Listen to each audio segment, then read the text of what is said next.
Hello students, let's see this question. The question says percentage of sulfur present in any sample can be calculated as this formula.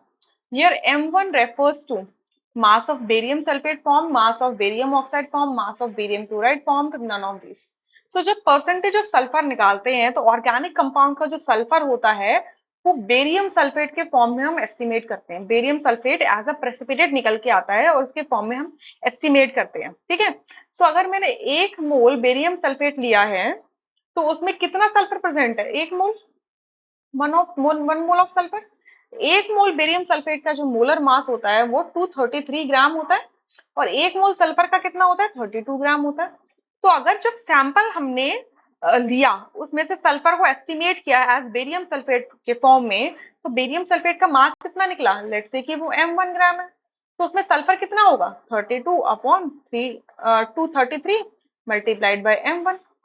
अगर मैं percentage of sulphur निकालूं तो क्या होगा? मास of the sulphur that is 32 divided by 233 into M1 divided by mass of the sample, let's say it is M है, multiplied by 100%। यही होगा। तो M1 बेसिकली यहाँ पर क्या है? Mass of the barium sulphate form. So A option correct होगा, rest option are incorrect. I hope you understood. Thank you.